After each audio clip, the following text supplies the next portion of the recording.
महत्वपूर्ण सूचना, इस डॉक्यूमेंट्री में प्रस्तुत विचार और दृष्टिकोण पूरी तरह से लेखक फैयाज अहमद फैजी के व्यक्तिगत मत हैं। यह सामग्री दी प्रिंट में प्रकाशित फैयाज अहमद फैज के लेख अल्लामा इकबाल, उनकी टू नेशन थ्योरी और नज्म में देश विरोधी विचार पर आधारित है।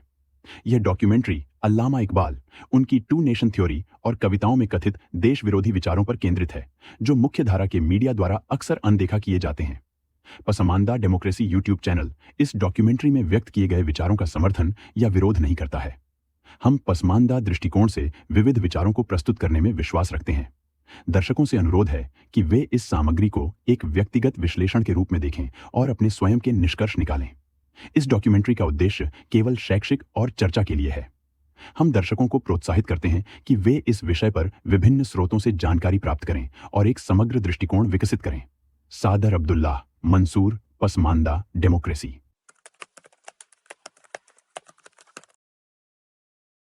ये सभी को मालूम होगा कि अल्लामा इकबाल पाकिस्तान के वैचारिक संस्थापक माने जाते हैं। उन्हें पाकिस्तान के राष्ट्र कवि का भी दर्जा मिला हुआ है। वहीं भारत में भी ज्यादातर अशराफ द्वारा उन्हें राष्ट्रवादी, देशभक्त, गंगा जमुनी तहजीब का वाहक, उनके जन्मदिन को उर्दू दिवस के रूप में मनाने आदि द्वारा महिमा मंडन कर नायक स्थापित करने का प्रयास करते रहे हैं।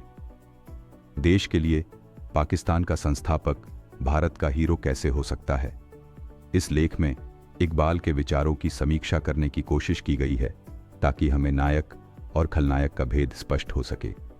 द्विराष्ट्र के सिद्धांत के प्रतिपादक अल्लामा इकबाल ने टू नेशन थ्योरी और पाकिस्तान तहरीक के विचार उस समय पेश किए जब बड़े से बड़े अशराफ लीडर के अंदर यह साहस नहीं था कि वो भारत के विभाजन के विचार को सार्वजनिक जाहिर करें।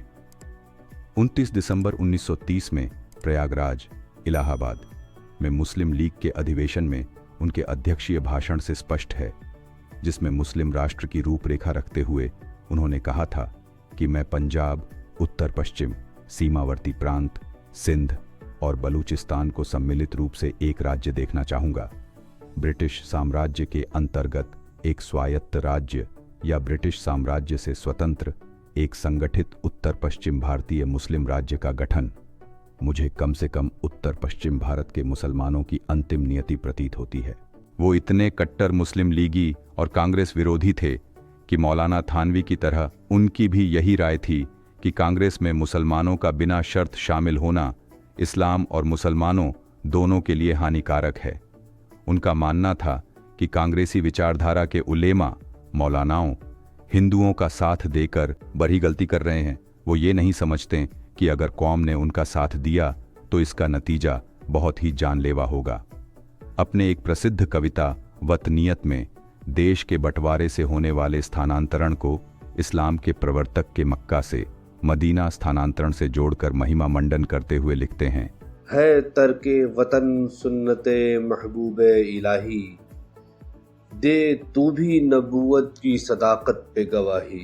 अर्थात अपने देश को छोड़ना ईश्वर के प्रिय मोहम्मद का आचरण है, तू भी इस प्रॉफेटहुड की सच्चाई की गवाही दे, यानी उनकी तरह अपना देश छोड़कर निकल जाने को तैयार रहे। राष्ट्र विरोधी विचार इकबाल की शुरुआती कविताओं में जरूर देश प्रेम झलकता है, लेकिन बाद के अपनी कविताओं में वो साफ तौर पर राष्ट्र के स्वरूप को ही नकारते हुए वैश्विक इस्लामी राज्य का समर्थन करते हैं।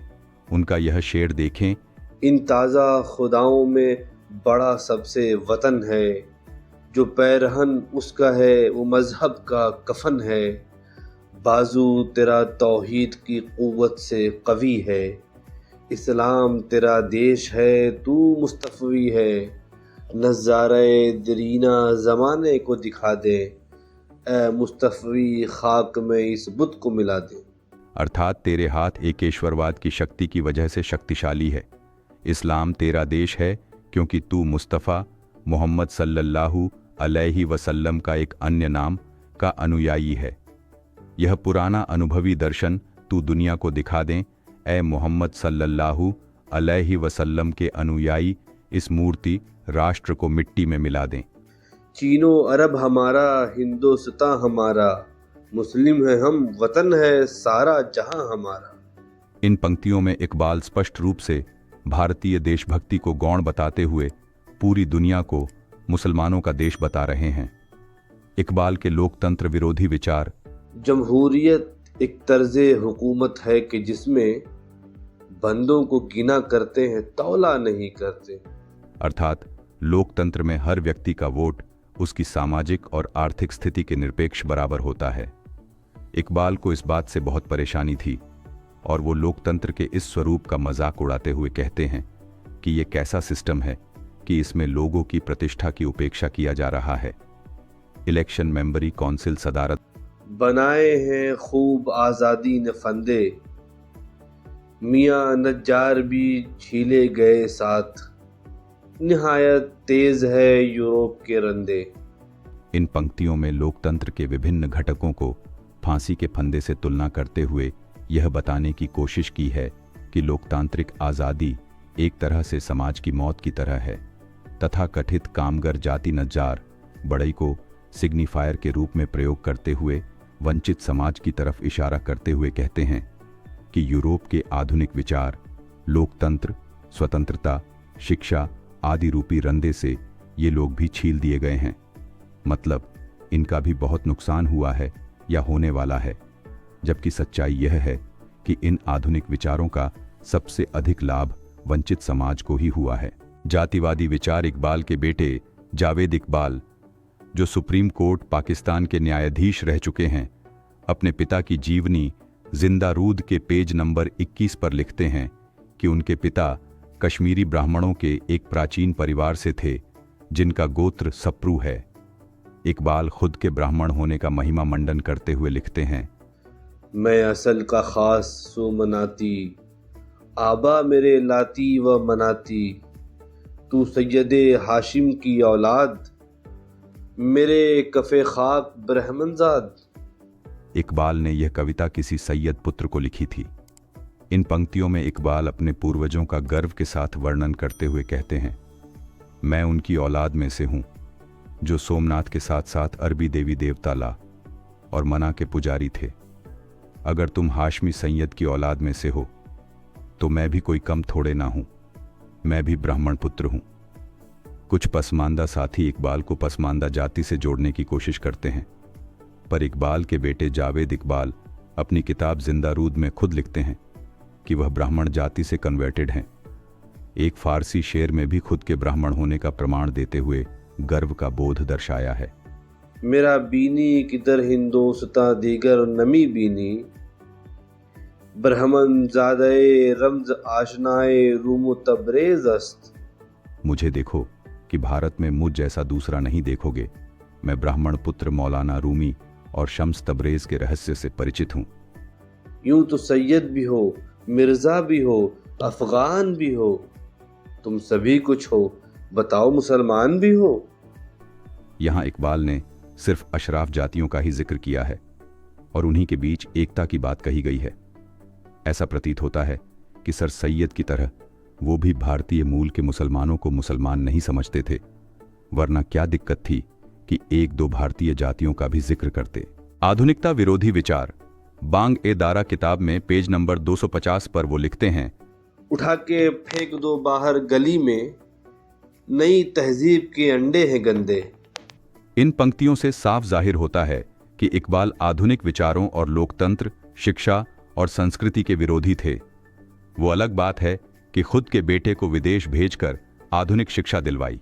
महिला विरोधी विचार। निम्नलिखित पंक्तियों से इकबाल के महिला विरोधी विचार साफ तौर पर जाहिर होते हैं। न पर्दा न तालीम नई हो कि पुरानी, निस्वानियते जन का निगहबां है फकत मर्द। अर्थात महिला के स्त्रीत्व का संरक्षक सिर्फ पुरुष है। जिस कौम ने इस जिंदा हकीकत को न माना, उस कौम का खुर्शीद बहुत जल्द हो। जिस इल्म की तासीर से जन होती है बेजन, कहते हैं इसी इल्म को अरबाबे नजर मौत। लड़कियां पढ़ रही हैं अंग्रेजी, ढूंढ ली कौम ने फला की राह। रविश मगरबी है मद्दे नजर, वज़े मशरिक को जानते हैं गुनाह। ये ड्रामा दिखाएगा क्या सीन, पर्दा उठने को मुंतजिर है निगाह। यह गज़ल महिलाओं की स्थिति और उनकी शिक्षा के बारे में एक रूढ़िवादी दृष्टिकोण प्रस्तुत करती है। कवि कहता है कि चाहे पर्दा प्रथा हो या शिक्षा का मुद्दा, नया हो या पुराना, महिला के स्त्रीत्व का संरक्षक केवल पुरुष है। यह एक पितृसत्तात्मक विचार है जो महिलाओं को पुरुषों के अधीन मानता है। इकबाल आगे चेतावनी देते हैं कि जो समाज इस सत्य को नहीं मानता, उसका सूर्य, प्रगति या समृद्धि जल्द ही अस्त हो जाएगा। यह दर्शाता है कि इकबाल महिलाओं की स्वतंत्रता और प्रगति को समाज के लिए खतरा मानता है। गजल में शिक्षा के प्रति एक नकारात्मक दृष्टिकोण भी व्यक्त किया गया है। इकबाल कहता है कि जिस ज्ञान से महिला अपना स्त्रीत्व खो देती है, उसे बुद्धिमान लोग मृत्यु के समान मानते हैं। यह दर्शाता है कि कवि महिलाओं की शिक्षा और स्वतंत्रता को उनके परंपरागत भूमिकाओं के लिए खतरा मानता है। ऊपर लिखे विवरण से अल्लामा इकबाल के द्विराष्ट्र सिद्धांत के विचारक अलोकतांत्रिक, राष्ट्र विरोधी, आधुनिकता विरोधी, जातिवादी और महिला विरोधी विचार, जिसे एक शब्द में कहें तो अशराफवादी विचार की पुष्टि होती है। इस लेख के लेखक फैयाज अहमद फैजी अनुवादक, स्तंभकार, मीडिया पैनलिस्ट, सामाजिक कार्यकर्ता एवं पेशे से चिकित्सक हैं। यह लेखक के निजी विचार हैं